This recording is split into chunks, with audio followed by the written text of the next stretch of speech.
मोहनीय कर्म और उसके भेद। जीव के मोहरा गद्वेष आदि विकारी परिणामों के होने में जो कर्म निमित्त होता है उसे मोहनीय कर्म कहते हैं। जो मोहित करता है या जिसके द्वारा मोहा जाता है वो मोहनीय कर्म है। जिस कर्म से आत्मा के श्रद्धा और चारित्र गुणों पर पर्दा पड़ जाता है उसे मोहनीय कर्म कहते हैं। इसके दो भेद हैं, दर्शन मोहनीय कर्म और चारित्र मोहनीय कर्म।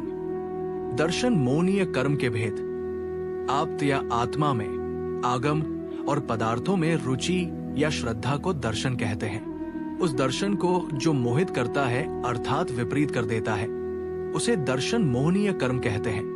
बंध की अपेक्षा दर्शन मोहनीय कर्म एक ही प्रकार का है, किंतु सत्व अर्थात सत्ता और उदय की अपेक्षा से उसके तीन भेद हैं। 1. मिथ्यात्व, 2. सम्यक मिथ्यात्व, 3. सम्यक प्रकृति। जैसे चक्की में दले हुए कोदों के चावल, कण और भूसी, इस प्रकार तीन भेद होते हैं। उसी प्रकार प्रथमोपशम सम्यक्त्व रूपी चक्की में दले गए दर्शन मोहनीय कर्म के तीन भेद होते हैं। अनादि मिथ्या दृष्टि के दर्शन मोहनीय का एक ही भेद होता है। सादी मिथ्या दृष्टि के दर्शन मोहनीय के तीन भेद हो जाते हैं, मिथ्यात्व, सम्यक मिथ्यात्व, सम्यक प्रकृति। जब जीव को सम्यक दर्शन प्रथमोपशम सम्यक्त्व हो जाता है उसके दर्शन मोहनीय के तीन टुकड़े हो जाते हैं, मिथ्यात्व, सम्यक मिथ्यात्व, सम्यक प्रकृति।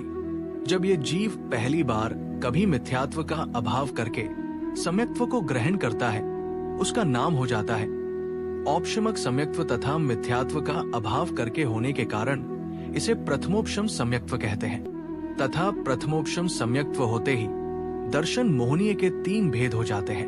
मिथ्यात्व दर्शन मोहनीय कर्म। उल्टी मान्यता को मिथ्यात्व कहते हैं। देव शास्त्र गुरु का विपरीत श्रद्धान मिथ्यात्व है।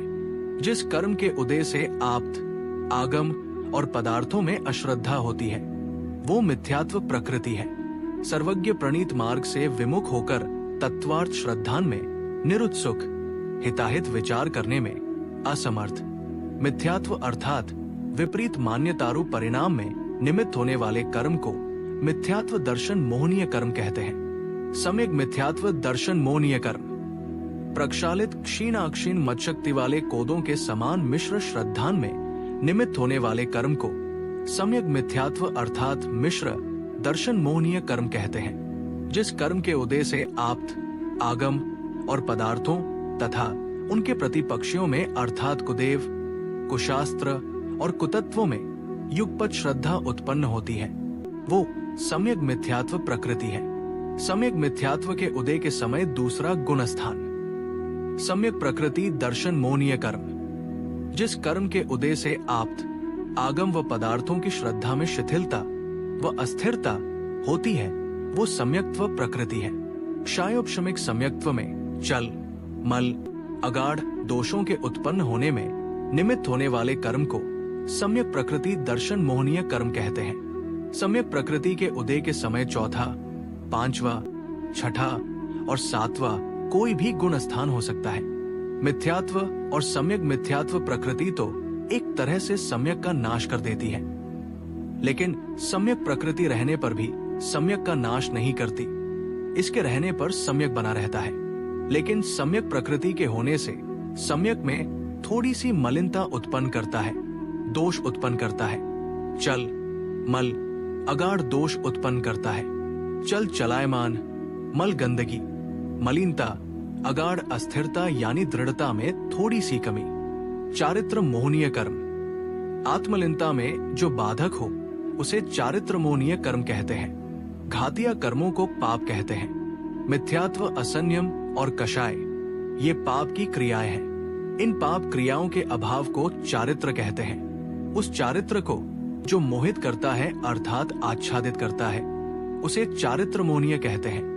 पापरूप क्रियाओं की निवृत्ति को चारित्र कहते हैं। जिसमें राग द्वेष की निवृत्ति हो जाए और आत्मा की स्थिरता हो जाए उसे चारित्र कहते हैं। इस चारित्र के प्रकट नहीं होने देने में निमित्त कर्म चारित्र मोहनीय कर्म कहते हैं। चारित्र मोहनीय कर्म के दो भेद कषाय और नोक्षाय हैं। कषाय के 16 भेद हैं। अनंतानुबंधी क्रोध, मान, माया, लोभ अप्रत्याख्यान आवरण क्रोध, मान, माया, लोभ।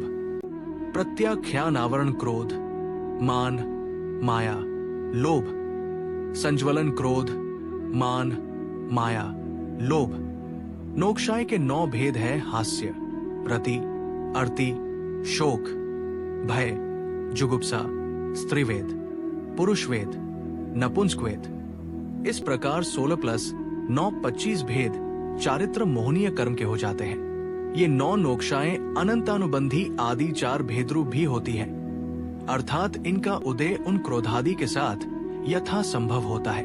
खुलासा के लिए भाव दीपिका कषाय भाव अंतराधिकार पढ़ें। कषाय कर्म अमर्याद विस्तृत संसार रूपी कर्म क्षेत्र को जोतकर आत्म स्वभाव से विपरीत लौकिक सुख और दुख आदि अनेक प्रकार के धान्य के उत्पादक जीव के विकारी परिणामों को कषाय कहते हैं। आत्मा को दुखी करने वाले, आकुलित करने वाले, कसने वाले परिणामों को कषाय कहते हैं। इन्हीं परिणामों के समय पूर्वबद्ध कर्मों का जो उदय निमित्त होता है उसे ही कषाय कर्म कहते हैं।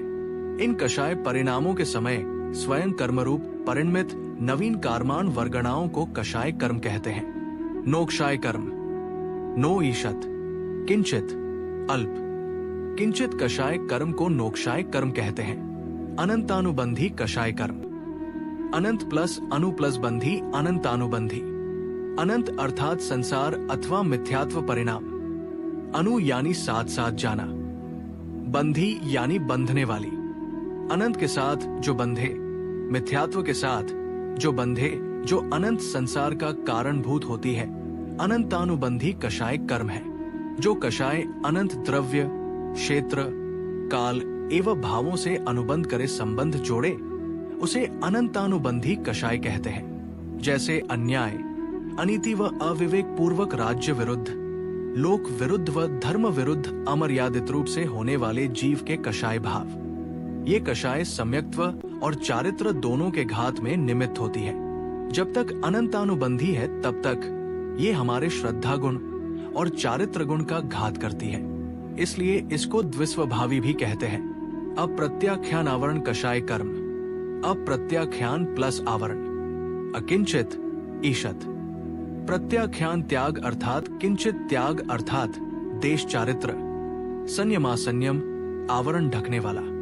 जो कषाय थोड़ा सा भी त्याग नहीं करने दे उसे अप्रत्याख्यान आवरण कषाय कहते हैं। त्याग करने से संयम भाव प्रकट होता है। थोड़ा सा त्याग करता तो देश संयम, देश चारित्र या देशव्रत हो जाते। जो थोड़ा सा भी त्याग ना होने दे, देश संयम ना होने दे, उसे अप्रत्याख्यान आवरण कर्म कहते हैं। जीव के देश संयम रूप चारित्र परिणामों को आवृत करने अर्थात ढकने में निमित्त होने वाले कर्म को अप्रत्याख्यान आवरण कषाय कर्म कहते हैं। द्रव्यव्रत अर्थात बुद्धि पूर्वक शुभोपयोग रूप बाह्य व्रतों का ग्रहण। भावव्रत यानी चारित्र अर्थात 2 कषाय चौकड़ी के अभाव से व्यक्त होने वाली वितरागता। प्रत्याख्यान आवरण कषाय कर्म, प्रत्याख्यान प्लस आवरण। प्रत्याख्यान त्याग यानी महाव्रत, सकल संयम, सकल चारित्र। जो 5 पापों के त्याग पर आवरण डाले प्रत्याख्यान आवरण कषाय कहते हैं। जो सकल व्रत को धारण करना चाहे उसे सकल व्रत ग्रहण नहीं करने दे, सकल चारित्र को प्राप्त नहीं कर पाए, उसमें जो बाधक बने उसे प्रत्याख्यान आवरण कषाय कहते हैं। जीव के सकल संयम रूप चारित्र परिणामों को आवृत करने में अर्थात ढकने में निमित्त होने वाले कर्म को प्रत्याख्यान आवरण कषाय कर्म कहते हैं। द्रव्यव्रत अर्थात बुद्धि पूर्वक शुभोपयोग रूप बाह्य महाव्रतों का ग्रहण। भावव्रत यानी चारित्र अर्थात 3 कषाय चौकड़ी के अभाव से व्यक्त होने वाली वितरागता। संज्वलन कषाय कर्म, सम प्लस ज्वलन। सम अच्छी रीति से, ज्वलन प्रकाशित होना। जो सम्यक रूप से जलाती रहे संज्वलन कषाय कर्म कहते हैं। जीव के सकल संयम परिणामों के साथ जो अच्छी तरह से प्रकाशित होती है, रह सकती है, नष्ट होती है, जलती है, संज्वलन कषाय है। जो संकल संयम परिणामों के घात में निमित्त नहीं होती है लेकिन सकल संयम के साथ रहती है, उसे संज्वलन कषाय कहते हैं। जीव के यथाख्यात चारित्र परिणामों अर्थात पूर्ण वितराग भाव के घात में निमित्त होने वाले कर्म को संज्वलन कषाय कर्म कहते हैं। सकल चारित्र को ग्रहण करने के बाद भी ये कषाय यथाख्यात यानी पूर्ण चारित्र को घातने में निमित्त हो, उसे संज्वलन कषाय कर्म कहते हैं। छठवें गुणस्थान में सज्वलन का तीव्र उदय है। सातवें गुणस्थान में सज्वलन का मंद उदय है। आठवें गुणस्थान में सज्वलन का मंदतर उदय है। नौवें गुणस्थान में सज्वलन का मंदतम उदय है। 10वें गुणस्थान में सूक्ष्म लोभ का उदय है। मुनिराज 11वें 12वें गुणस्थान में पहुंचकर संज्वलन का सभ्या और यथाख्यात चारित्र की प्राप्ति हो जाती है। कौन सी कषाय क्या घातती है? अनंतानुबंधी कषाय सम्यक दर्शन और चारित्र गुण का घात करने में निमित्त है। अप्रत्याख्यान आवरण कषाय देश चारित्र का घात करने में निमित्त है। प्रत्याख्यान आवरण कषाय सकल चारित्र का घात करने में निमित्त है। संज्वलन कषाय यथाख्यात चारित्र का घात करने में निमित्त है। डा प्रवीण शास्त्री जी का गुण स्थान विवेचन से व्याख्यान अनुसार मोहनीय कर्म की व्याख्या पूरी हुई। जिन वाणी माता की जय।